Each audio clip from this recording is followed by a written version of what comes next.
누가복음 2장 말씀 가지고 영광과 평화로 나에게 오셨다라는 제목으로 같이 말씀 나누도록 하겠습니다.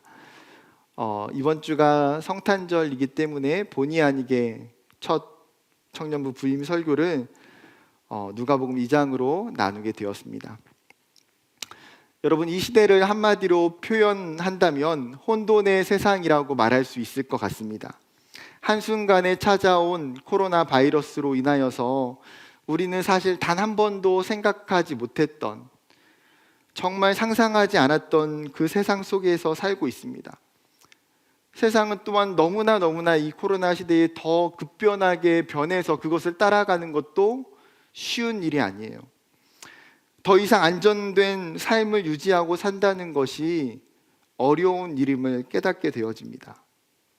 뿐만 아니라 무엇이 올바른 가치인지에 대한 가치적인 혼돈, 정당 정치와 이념 정치에 의한 정치적인 혼돈, 세계 경제의 불황으로 말미암아 그 여파로 인해서 경제적인 혼동, 수많은 이단의 출현과 교회의 부패로 인한 신앙적인 혼돈이 찾아왔어요. 우리에게 찾아온 이 혼돈의 시대를 피한다는 것은 사실상 불가능해 보여집니다.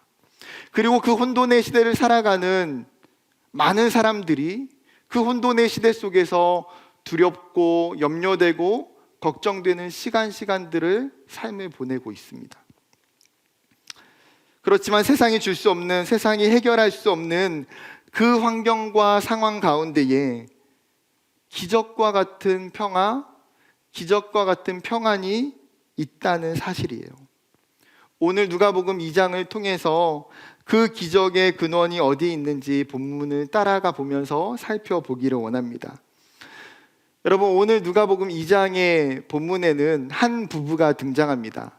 요셉과 마리아이죠. 이 부부에게는 한 가지 특별한 상황이 있었습니다. 무엇입니까? 마리아가 출산이 임박해져 있다라는 사실이에요. 즉, 정확히 말하면 본문 6절에도 해산할 날이 차서, 무슨 말입니까? 지금 출산 10개월이 다 차가는, 정말 몸도 가누기 힘든 상태라는 거예요. 제가 임신한 저희 아내를 옆에서 여러 번 지켜보니까 출산이 임박해지면 정말 배가 얼마나 불러오는지 몰라요. 옆에서 지켜만 봐도 배가 불러오고 몸을 가누기가 힘드니까 아내가 괜찮을지, 아이가 괜찮을지 걱정이 굉장히 많이 됩니다. 여러분, 오늘 마리아도 지금 그런 상황이에요. 출산이 임박해 있는 가장 힘들고 몸이 무거운 상태. 그런데 충격적인 것은 무엇입니까? 지금 출산이 임박해 있는 만삭인 산모를 데리고 요셉은 베들레헴으로 이동하고 있다라는 사실이에요. 여러분, 갈릴리 나사렛에서 베들레헴까지 거리가 대략 140km예요. 하루 만에 갈 수 있는 거리가 아니라 도보로 4, 5일을 걸어야만 하는 거리. 여러분 같으면 만삭의 몸으로 서울에서 대전까지 걸어가야 한다고 한다면 쉽게 따라갈 수 있을까요? 일반적인 상황이라면 절대 있을 수도 없고 있어서는 안 되는 행동이에요. 그런데 여러분, 요셉은 왜 만삭인 산모를 이끌고 지금 베들레헴까지 가야만 했습니까? 오늘 본문 2장 1절에 보게 되면 그 근거가, 이유가 나오는데 2장 1절, 그때에 가이사 아구스도가 영을 내려 천하로 다 호적하라 하였으니, 여기서 등장하고 있는 가이사 아구스도라는 사람은 로마의 첫 번째 황제였습니다. 그의 원래의 이름은 가이우스 옥타비아누스입니다. 그는 로마의 오랜 내전을 종식하고 공화정에서 처음으로 황제 정치로 완벽하게 바꾼 인물입니다. 지금 이 아구스도가 칙령을 내렸어요. 무슨 칙령이요? 인구 조사를 하라는 칙령을 내린 거예요. 탁월한 통치의 능력이 있었던 이 아구스도는 이 로마가 지배하고 있는 속국들을 효율적으로 지배하기 위해서 인구 조사를 시키는 거죠. 성경에 보게 되면 천하로 다라는 표현을 보게 되면 이스라엘뿐만 아니라 로마의 모든 속국들이 전부 다 이 칙령을 받았던 것 같아요.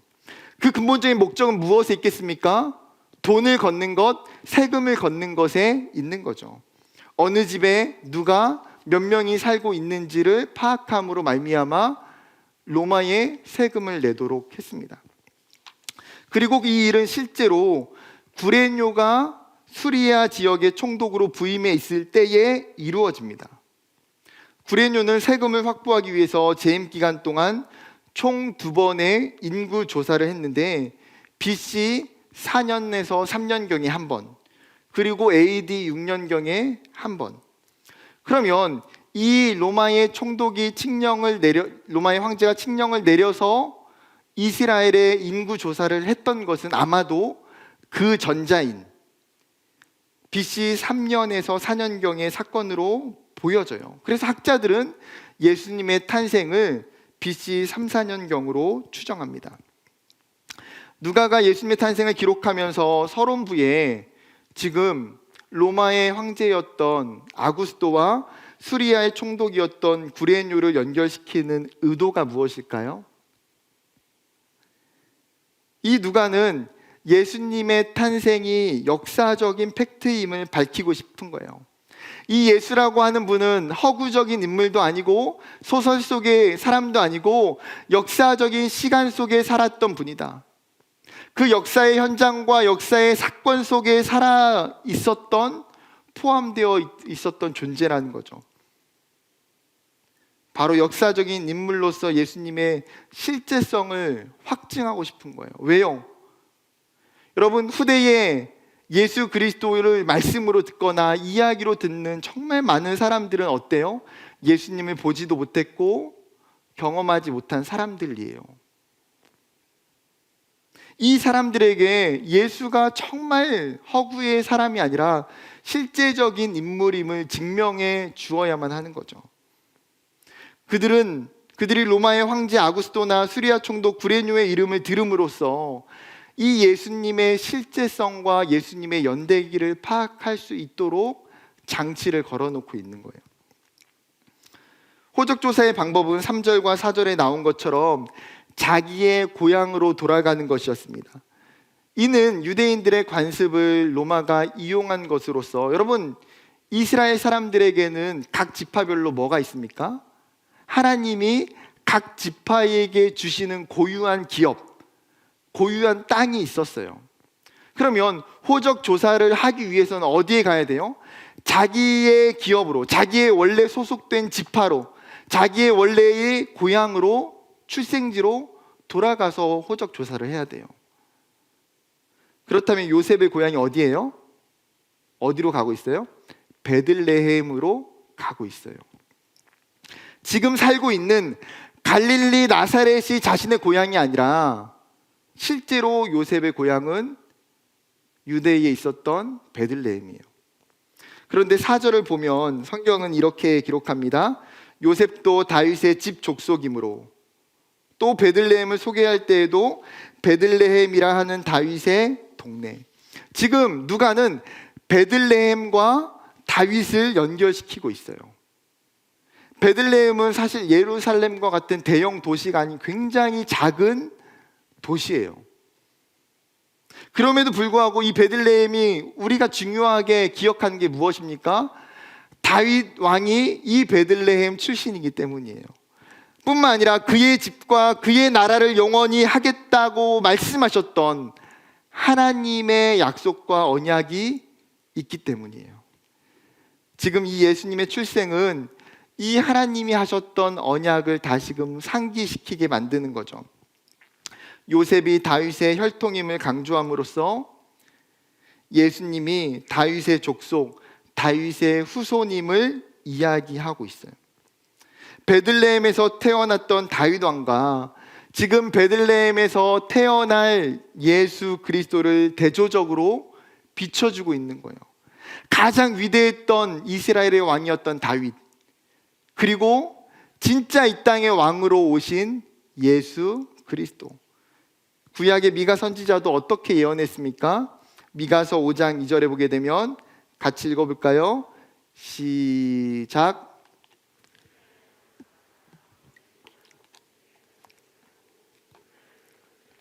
내게서 내게로 나올 것이라 그의 근본은 상고에 영원에 있느니라. 지금 미가 선지자는 예수님보다도 700년 전의 사람이에요. 그런데 700년 전에 미가 선지자가 하나님의 예언을 듣고 이야기한 것 중에 가장 중요한 말씀이 바로 이 말씀이거든요. 이스라엘의 메시아가 나타날 것인데 그 메시아가 어디에 나타난다는 거예요? 유다 족속 중에 아주 작은 베들레헴, 거기서 이스라엘을 다스리는 통치자가 태어날 것이다. 여러분, 하나님은 로마를 도구로 사용하셔서 지금 그에게 인구조사의 칙령을 내리시고 요셉과 마리아를 베들레헴으로 옮겨 놓으시는 거예요. 즉 무슨 말입니까? 예수님의 탄생 속에서는 하나님의 보이지 않는 그 손길과 하나님의 보이지 않는 섭리가 들어가 있다라는 사실이에요. 역사의 주관자 되신 하나님은 세계 열방을 통해 하나님의 계획을 이루어 가세요. 우리는 성경의 수많은 사건들을 보면서 그것들을 정말 깊이 알게 돼요. 북이스라엘이 망할 때에도 하나님께서 아수르를 그 심판의 도구로 사용하셨고, 남유다가 하나님을 떠나 멸망할 때에도 하나님께서 바벨론을 심판의 도구로 사용하셨어요. 그리고 자신이 사랑하는 이 나라와 이 민족과 백성을 하나님이 다시 회복시킬 때에도 페르시아의 고레스를 통해서 하나님은 그 일들을 이루어 가셨어요. 로마의 황제라 할지라도 하나님의 역사를 위한 도구로 사용된다는 거예요. 왜 그렇습니까? 그 어떤 위대한 왕보다, 그 어떤 위대한 나라보다 하나님이 더 위대하시고 하나님이 더 뛰어나시기 때문이에요. 그분이 이 땅을 창조하셨고 그분이 모든 세계 열방을 다스리시고 통치하시는 분이시기 때문이에요. 하나님은 요셉과 마리아에게 출산이 임박한 상황 속에서도 자신들의 계획이 아닌 로마에 의한 어쩔 수 없는 계획 속에서도 그분의 계획을 이루어 가고 계신다는 것을 성경은 보여주고 있어요. 여러분, 우리의 삶에서도 마찬가지일 거라 생각합니다. 때로는 정말 어려운 상황 속에서 마치 우리가 요셉과 마리아처럼 내가 계획하지 않았던 정말 어쩔 수 없는 현실에 부딪혀 살아갈 때도 있어요. 그러나 그것이 우리의 인간적인 눈으로 볼 때의 최악의 상황, 불가피한 상황이 아니라 여전히 그 안에 하나님의 계획과 하나님의 섭리가 숨겨져 있다는 사실을 믿음의 눈으로 볼 수 있어야 돼요. 우리가 이 하나님을 신뢰하고 이 하나님의 섭리를 인정할 수 있는 저와 여러분이 되기를 원합니다. 한 걸음 나아가서 하나님이 인간의 육체를 입으시고 이 땅에 내려오셨어요. 그러면 신이신 그분이 인간의 몸을 입으시고 이 땅에 오셨다면 어떤 모습으로 오시는 게 맞습니까? 우리가 상식적으로 기대하는 신의 현현, 신이 이 땅에 나타나실 때의 모습은 어떻게 나타나는 게 맞나요? 세상이 소위 이야기하는 금수저로 태어나야 되는 건 아닙니까? 그 당시에 제사장의 가문이나 사내들인 공예의 자제나 아니면 예루살렘의 정말 명문가의 자제로 태어나는 것이 어떻게 보면 합당해 보이지 않나요? 그래야만이 가장 높은 위치로 가장 영향력을 끼칠 수 있는 자리로 빠르게 쉽게 올라갈 수 있는 것 아닙니까? 그런데 예수님의 탄생이 많은 사람들에게 충격과 의아함을 안겨줘요. 7절을 보게 되면 요셉과 마리아가 베들레헴에 도착했을 때에 이미 베들레헴은 아까 배경적으로 이야기했던 것처럼 인구조사 때문에 베들레헴에 몰려왔던 수많은 사람들로 인하여서 묵을 수 있는 숙소가 없었어요. 이미 베들레헴에 있는 모든 숙소가 매진됐어요. 결국 요셉과 마리아는 여관이 아닌 마구간을 빌려 그 안으로 들어갑니다. 여러분 상상을 한번 해보세요.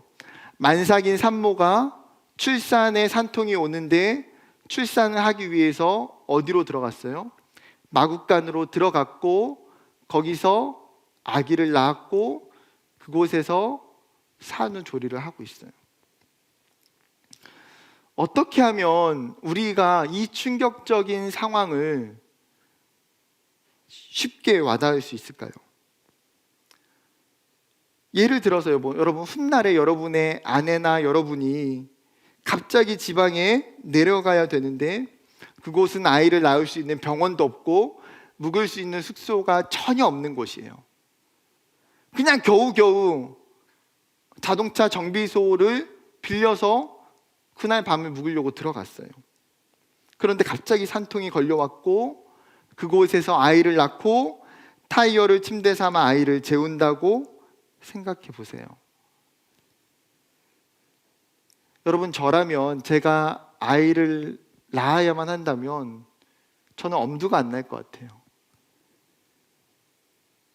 도저히 상식적으로 일어나기 어려운 일이 지금 누가복음 2장 속에 나타나고 있어요. 그것도 다른 사람이 아닌 이 땅에 메시아로 오셨던 예수 그리스도 아기, 그분의 탄생의 장면이에요. 하늘 보좌의 모든 영광을 다 버리고 이 땅에 가장 낮은 자리로 가장 비참한 모습으로 내려오셨어요. 하늘 보좌에서 말 구유로 말의 사료를 담는 그곳으로 그 예수님께서, 그 하나님께서 엄청난 공간적인 이동을 하셨다라는 사실이에요. 여러분, 사람이 어느 정도 위치에 변화가 있어도 사실 그 비슷한 클래스 안에서 위치적인 신분적인 변화가 있어야 되는 건 아닙니까? 어느 날 삼성의 CEO에게 정말 당신이 순수한 마음으로, 정말 다시 낮아지는 마음으로 삼성을 위해서 그룹 본사의 건물의 경비원이 되십시오, 완전히 낮은 차원의 인사이동이나 환경적 변화를 요구한다면 그 일을 할 수 있을까요? 몇백억의 연봉을 포기하고 2천만 원, 3천만 원 받는 그 자리로 내려갈 수 있을까요? 수천, 수만 명을 거느리는 그 자리에서 아무도 거들떠보지 않는 자리로 내려갈 수 있을까요? 본문은 구유에 누워 계시는 그 예수님을 7절과 12절과 16절에 반복적으로 강조해요. 왜요? 하나님이신 그분이 이 과감한 행동을, 이 충격적인 행동을 지금 실천하고 계신다라는 거예요. 누구도 할 수 없는 성육신, 누구도 할 수 없는 신분적인 변화와 위치적인 변화를 감당하셨어요. 그런데 여러분, 예수님이 이 땅에 오셨지만 베들레헴에는 예수님을 환영하는 사람이 없어요. 그 베들레헴에는 예수님이 편안하게 묵을 장소가 없어요. 예수님이 이 땅에 오셨지만 오히려 사람들은 그분을 알아보지 못하고 정작 기다렸던 메시아가 오셨음에도 불구하고 사람들은 예수님을 외면했어요.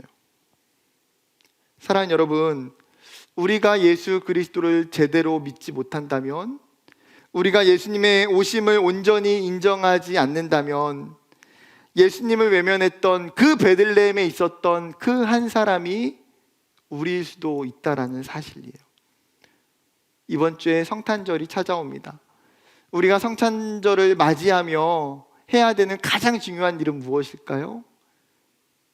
예수님의 성육신을 기억하는 거예요. 예수님이 나를 위해서 2000년 전에 정말 이 땅에 아기 예수로, 인간의 몸으로 내려오셨다라는 사실을 생각하고 감사하는 거예요. 단순히 성탄절을 연말에 나의 기쁨과 나의 행복을 위한 시간으로 보내는 것이 아니라, 여러분, 우리가 예수님이 오셨다고 해서 예수님께 무슨 큰 선물을 드릴 수 있겠어요? 우리가 그 성탄절에 무엇을 예수님 위해서 해야 될까요? 아니요. 그분의 탄생이 얼마나 놀라운 은혜인지, 그것이 얼마나 큰 사랑인지를 기억하고 감사하는 것, 그것이 예수님을 맞이하는 일이고 성탄을 보내는 가장 좋은 방법이에요. 이 작은 일을 우리가 이번 한 주간 기도하고 생각하며 함께 했으면 좋겠습니다. 다시 본문으로 돌아와서 오늘 본문을 보다 보면 예수님의 그 성육신 하신 방법에 대해서 왜라는 질문이 나타날 수밖에 없어요. 왜냐하면 서론에서 이야기한 것처럼 그 하나님이 전능자이시고 세계 열방을 자신의 도구로 삼아서 움직일 수 있는 그 하나님이 무엇 때문에 이렇게 비참하고 낮은 모습으로 태어나셔야만 했을까요? 인간적인 눈으로 볼 때에는 하나님이 요셉과 마리아를 위해서 지금 여관 하나 예약해 놓지 않은 것처럼 보일 수도 있어요. 하나님께서 베들레헴에 그들을 위한 여관을, 장소를 준비해 놓지 못하신 걸까요? 여러분 그렇게 생각하십니까? 아니요. 하나님은 의도적으로 여관이 아니라 마구간을 이미 예약해 놓고 있었어요. 그곳에 많은 인파 때문에 떠밀려서 불가피한 장소가 아닌 의도적인 장소, 그분의 파격적인 탄생을 통해서 하나님의 그 성육신의 목적을 온전히 드러날 수 있는 가장 완벽한 장소를 하나님은 이미 그곳으로 계획해 놓으셨다라는 사실이에요. 여러분 그 목적이 무엇입니까? 모든 사람을 구원하시기 위한 하나님의 사랑이 그곳에 담겨 있어요. 가장 낮은 모습으로 오신 그 예수님을 통해서 가난하고 소외된 모든 사람들, 약하고 병든 모든 사람들, 그 모든 사람들까지도 구원의 대상과 사랑의 대상이 될 수 있음을 보여주시는 거예요. 하나님의 구원은 특별한 대상을 위한 것이 아니에요.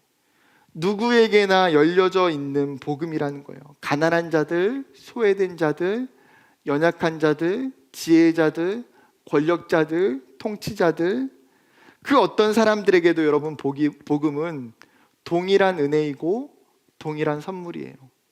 왜 그렇습니까?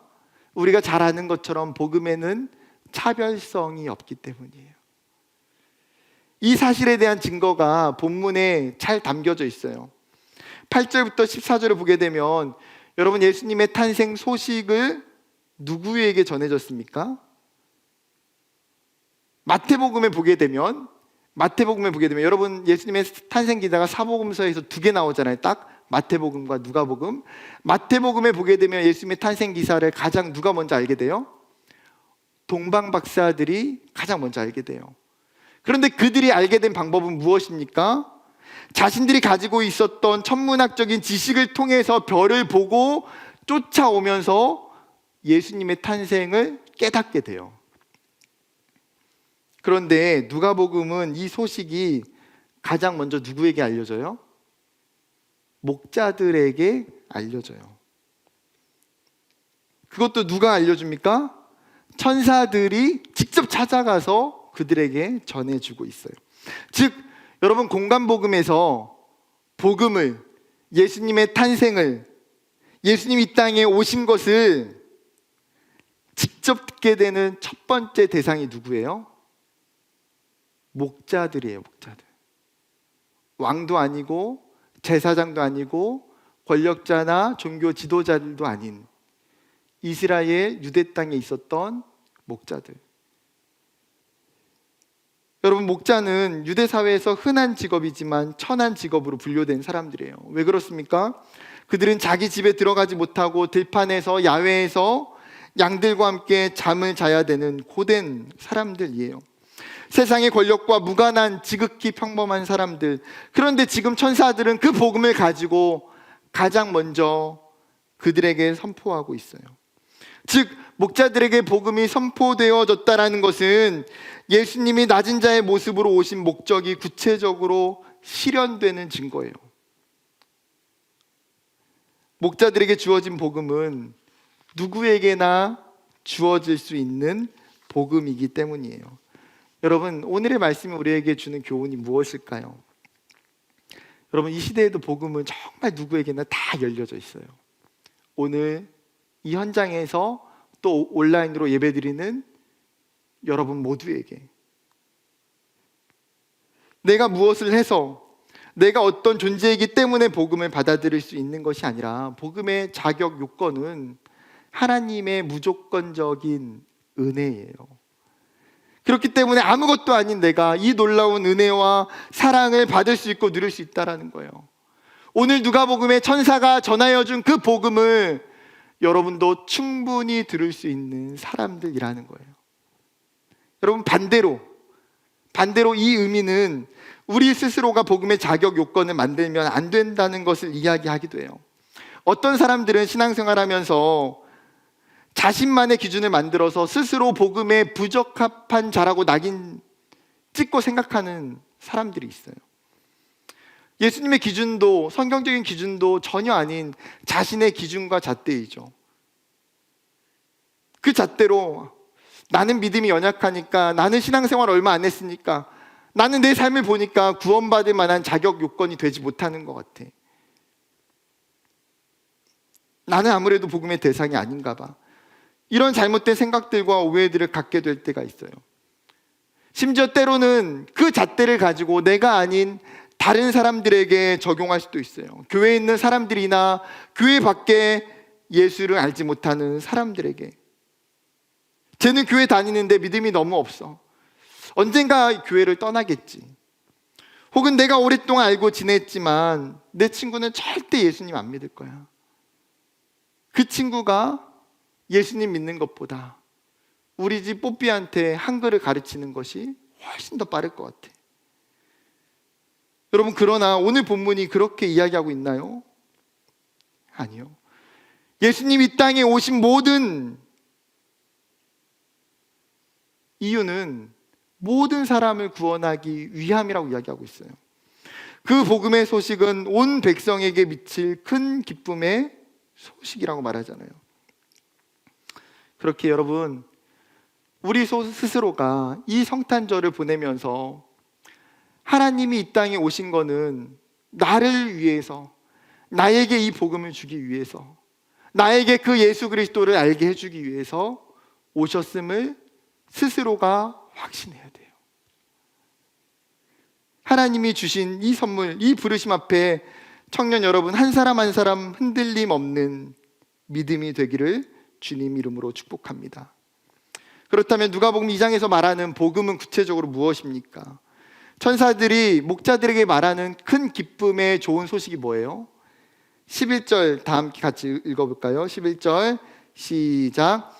오늘 다윗의 동네에 너희를 위하여 구주가 나셨으니 곧 그리스도 주시니라.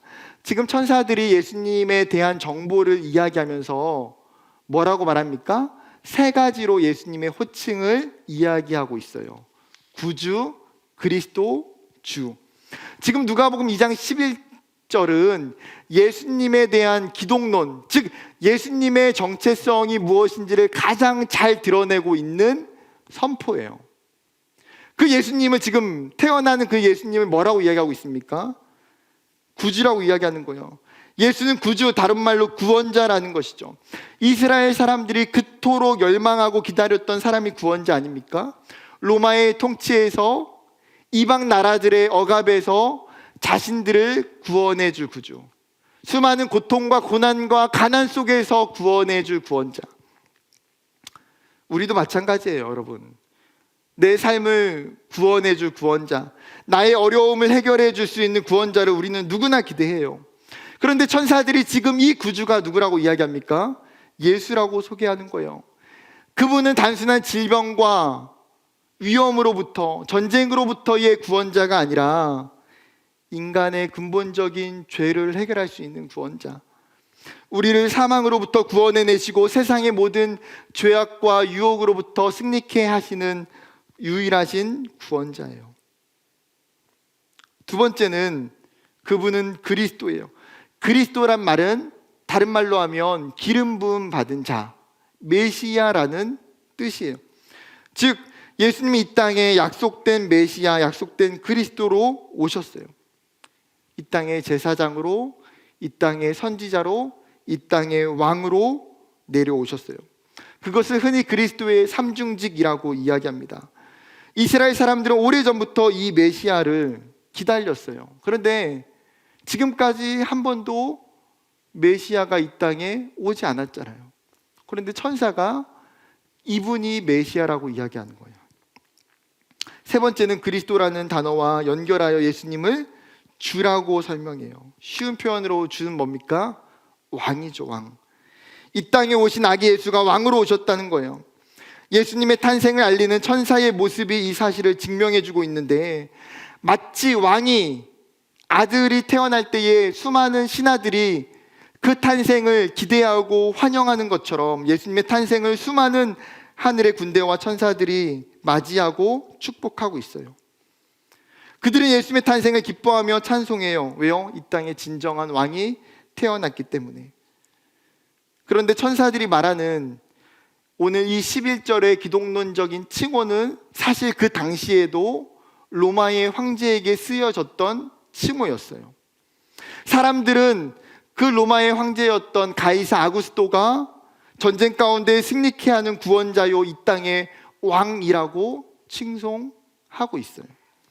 그런데 천사들은 이 땅의 구원자가 지금 아구스토가 아니라 이 땅에 태어난 아기 예수가 구원자라고 이야기하는 거예요.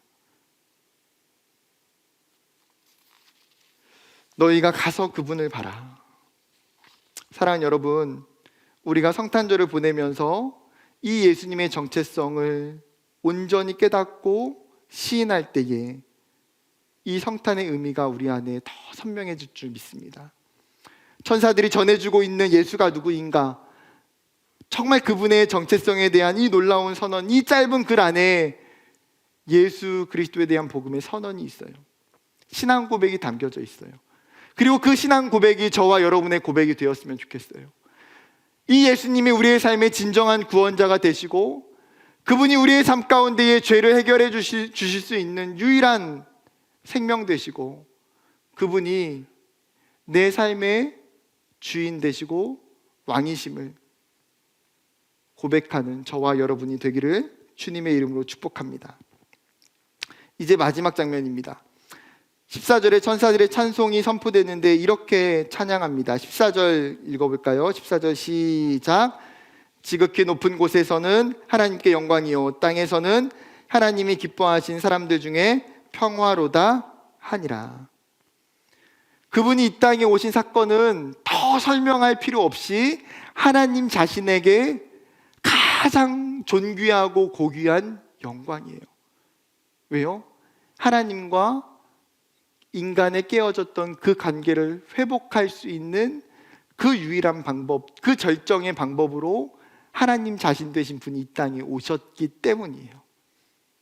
뿐만 아니라 그것은 이 땅에 있는 사람들에게 무엇입니까? 평화라고 이야기하고 있어요. 평화는 인간이 누리는 건강과 평안과 번영과 복지를 포함하는 단어예요. 구약에 보게 되면 여러분, 평화라는 단어가 굉장히 많이 등장해요. 평화라는 단어가 구약에서 뭡니까? 히브리어로 샬롬이에요. 샬롬.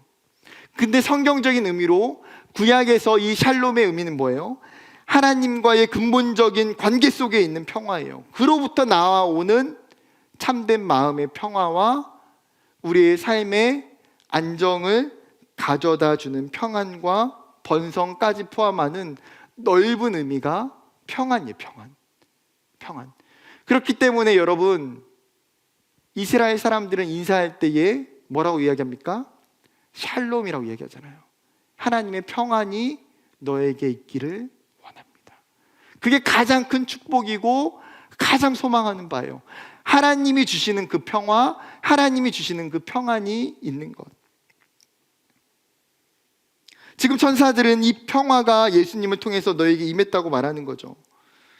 당시 로마의 황제였던 아구스토가 로마가 수많은 속국들을 지배하면서 정치적인 모토로 세웠던 것 중에 하나가 무엇입니까? 팍스 로마나예요. 팍스 로마나. 로마가 비록 너희들을 통치하긴 하지만 너희들이 로마를 통해서 평화와 번영을 누릴 수 있다. 그게 팍스 로마나예요. 로마의 평화, 로마가 주는 평화. 즉 로마의 황제를 통해서 아구스토 자신을 통해서 그 평화가 임할 수 있다고 로마는 이야기했어요. 실제로 아구스토를 통해서 팍스 로마나가 이루어졌습니까? 우리의 삶에 위대한 지도자가 있다고 해서, 정치를 잘하는 위정자들이 있다고 해서, 경제가 성장하고 GDP가 올라간다고 해서 우리의 삶에 평화가 임하나요? 그렇지 않은 것을 청년의 짧은 삶이지만 여러분 각자의 삶의 자리에서 충분히 깨닫고 살고 있으리라 믿어요.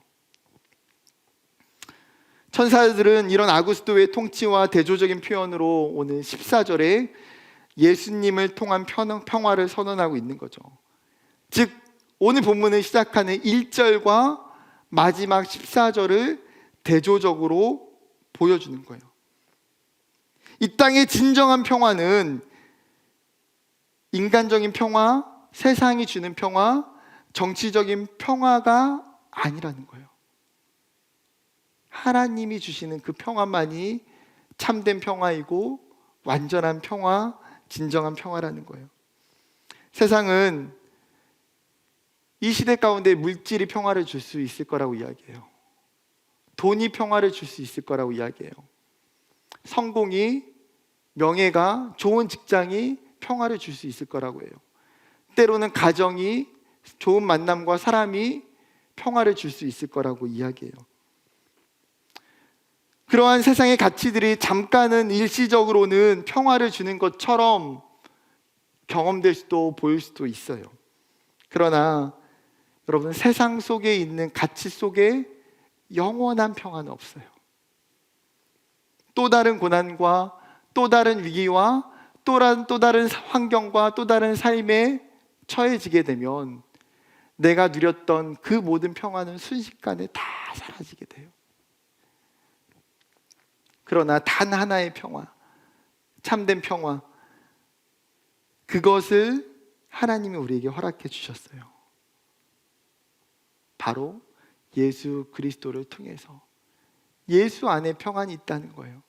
내가 예수를 온전히 믿음으로 고백하고 그 예수를 믿고 받아들일 때에 평안할 수 있다는 거예요.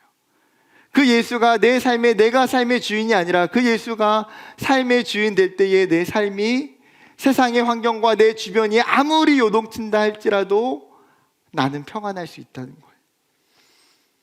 복음이 내 안에 생명력 있게 살아있을 때에 우리는 이 평안을 이 세상에서도 경험할 수 있다는 사실이에요. 말씀을 마치려고 합니다. 사랑하는 청년 여러분, 이 땅에 진정한 평화로 오신 예수님을 바라봤으면 좋겠습니다. 그분이 이 땅에 오신 것은 여러분을 위해서, 우리 각자를 위해서 오신 거예요. 다른 사람에게 평화를 주시려고, 복음을 주시려고 온 게 아니에요. 제가 그렇기 때문에 오늘 본문 묵상하다가 설교 제목도 1인칭으로 적었어요. 영광과 평화로 나에게 오셨다. 이 말씀에 나타난 그 예수님이 다른 사람을 위한 평화로 오신 것이 아니라 나에게 오셨어요. 그리고 나에게 오셨던 그 예수님을 우리 각자 경험하고 믿고 붙드는 저와 여러분이 되기를 주님의 이름으로 축복합니다.